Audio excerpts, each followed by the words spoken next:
আচ্ছা, গর্ভকালীন অবস্থায় কোন কোন খাবারগুলো খেলে বাচ্চার জন্য ভালো এবং মায়ের জন্য ভালো, এটা যদি বলতেন। জি, খুব সুন্দর একটি প্রশ্ন। আলহামদুলিল্লাহ, গর্ভকালীন অবস্থায় কোন কোন খাবার বাচ্চা এবং মায়ের জন্য খুব জরুরি এবং ভালো।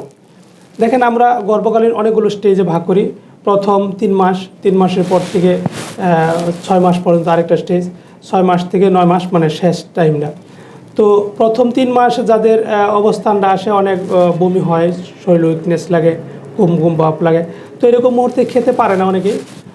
তো এইরকম মুহূর্তে আমাদের খাবারের চাহিদা কম থাকে, কিন্তু 3 মাসের পর থেকে প্রত্যেক মায়ের তার ক্যালসিয়াম, আয়রন এগুলো দ্বিগুণ পরিমাণ প্রয়োজন হয় শরীরের জন্য।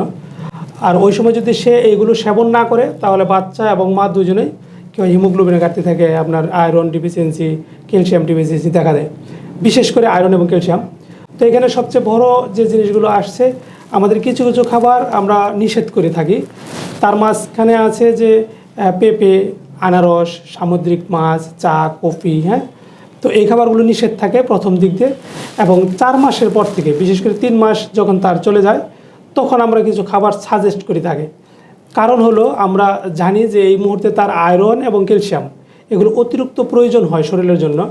তো এই আয়রন এবং ক্যালসিয়াম অতিরিক্ত প্রয়োজন হওয়ার দরুন আপনার বাহিরে থেকে নেওয়া, বাহির থেকে মানে কৃত্রিমভাবে তৈরিকৃত কিছু ট্যাবলেট, কিছু মেডিসিন, যেগুলো অনেক সময় আমাদের দেশে ফ্রিভাবেও দেওয়া হয়, বিভিন্ন কোম্পানি, বিভিন্ন এজেন্ডা এগুলো দিয়ে থাকেন। কিন্তু আমরা বিশেষ করে এই জিনিসগুলো আমরা নিষেধ করি, বিশেষ করে কারণ দেখেন, আয়রন এবং ক্যালসিয়াম এর উপাদান অনেক খাবারের ভিতর আছে। যে খাবারগুলো খেলে আপনার শরীরের ভিতর আয়রন এবং ক্যালসিয়াম ফিল আপ হবে, এর ভিতর আছে ধরেন বাদাম জাতীয়, যেমন পেস্তা বাদাম, কাজু বাদাম, তিল, তিসি, তারপরে আপনার মিষ্টি লাউ, আমরা অনেকে বলে মিষ্টি কুমড়া, হ্যাঁ, যেগুলো এগুলোর বিচি, তারপরে জাফরান, যা একদম মানে আপনার শরীরের অনেক পরিমাণে হিমোগ্লোবিন বৃদ্ধি করে। বাচ্চা গর্ভবতী অবস্থায় থাকার ফলেও তার ব্রেন ডেভেলপ হয়, মস্তিষ্ক ডেভেলপ হয়, শরীরের উইকনেস দূর করে।